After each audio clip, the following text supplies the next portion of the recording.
Hi guys, Shelli, Pelly, Annie Parker Confidential. Okay, here is going to be a fun little video clip for you today. So a number of you have messaged me offline at any given time asking me about different in-office beauty and skincare treatments that I may have had done. Specifically, Ultherapy treatment, microneedling, and then laser skin treatments. Yes, yes, and yes. I have had all three of these types of things done. And I want to share with you today what they are, what they're supposed to do, how much they cost, and whether or not I actually liked them and found that they were effective and worked. I did most of these a couple years ago, pre-pandemic, so I've had plenty of time to see the results. So come on back and let me share with you, starting with Ultherapy. If you like videos like this, please consider subscribing to my channel. And if you like this video in particular, please consider giving it a thumbs up. It really helps my video rankings and I would greatly appreciate it. Now, Ultherapy is not a laser treatment. It actually uses ultrasound energy to penetrate deep below the fat layer of the face to strengthen the connective tissue. So you probably know that as we age, the connective tissue in our skin starts to break down and it causes sagging. So Ultherapy says that by tightening this tissue, it creates firmness and lifting to sagging skin. Okay, so I was interested in trying it. I had noticed a little bit of looseness in my neck and a little bit of sagging just kind of along the bottom jowly area of my face. And it's kind of like, you know what I'm talking about, like once you see it, it's all you can see, and it was just driving me batshit crazy. Okay, so I went to a very, very reputable dermatologist here in the La Jolla area of San Diego, and I had a consultation. And because my sagginess was minor, in her words, I was a candidate for Ultherapy. The ultrasound energy heats the tissue beneath the skin, and then the skin responds by producing more collagen. And the result, they say, is supposed to be a gradual tightening, firming, and lifting of the skin over time.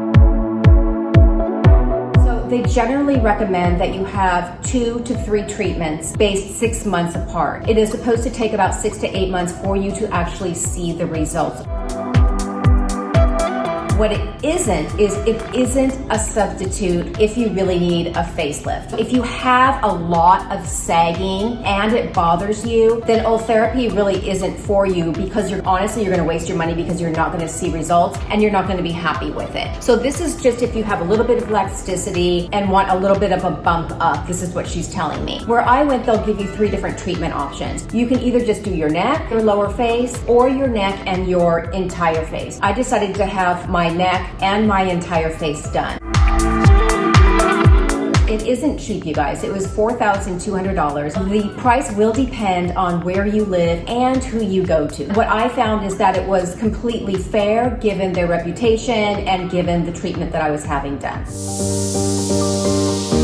Non-surgical, non-invasive, so you have no downtime. My skin was a little bit red after, but there's no downtime otherwise. It's also pretty fast. It took about 60 minutes and then it was done. It's supposed to hurt like a mother, but I will tell you, I opted for all the legal drugs that she could possibly give me to mitigate the pain. They gave me a shot of Demerol, which they give you in the side of your butt, and I will tell you, that thing flipping hurts. Like the Demerol, the shot really hurt, or maybe I was being a sissy. Did I see results? On the Ultherapy, no, I really didn't, you guys. I'd love to be able to bring you something that had like great results, but I thought it was very expensive. It was $4,200. I did 2 rounds of it, so I did them 6 months apart. So all in, it was probably $8,500. And I gotta tell you, I personally did not see that big of a difference. I wasn't that impressed with it for the price. Would I do it again? No, I would not do it again. Because I was already going in for this, I also had the Halo fractional laser treatment. It's supposed to diminish the appearance of fine lines, wrinkles, sun damage, sunspots, refine the texture, and address some hyperpigmentation. So after she had finished the Ultherapy treatment, she went in and gave me the Halo fractional laser treatment as well, just to kind of give me a little extra boost and glow and address some of the skin texture issues that I wanted to address. This requires downtime and recovery time. I was not fit for any public viewing for a good 5 to 7 days for a couple different reasons. One, you want to stay indoors because your skin is raw and red. You've had the top layer of your skin taken off. So I had a lot of salve. I was washing it daily and I really kept it protected. So you will have to stay inside for a good 5 to 7 days. The skin gets very tight, very bronzed, and very speckly. But that's the good part because it's part of the healing process and it's called MENS, MENDS. And it's basically unwanted pigment in your skin coming to the surface. It crusts over and then it starts peeling and dropping off. So yeah, you're looking really beautiful for 5 to 7 days. The skin is tight. It feels like sandpaper. It's very itchy. But once this process comes to fruition, it's supposed to reveal dewier, tighter, more youthful, glowy looking skin. With the halo, you also have the option of just doing your face or doing your face, neck, and chest. Because I was just doing it all at one time and I really wanted to knock it out, I had face, neck, and chest done. The halo procedure cost $2,575. The biggest difference that I have seen in my skin is when I changed my diet to be all plant-based, mainly greens, you know, the whole ordeal. It did give me a little bit of a more glowy look. It did kind of bump up and give me a little bit of a nicer texture to it. So would I do the halo laser again? Yes, because I see that more as a maintenance and a polishing of a good diet. So the halo, yes, I did like the halo. The Ultherapy, I personally thought it was a waste of money. I didn't see much of a difference. I would not recommend that.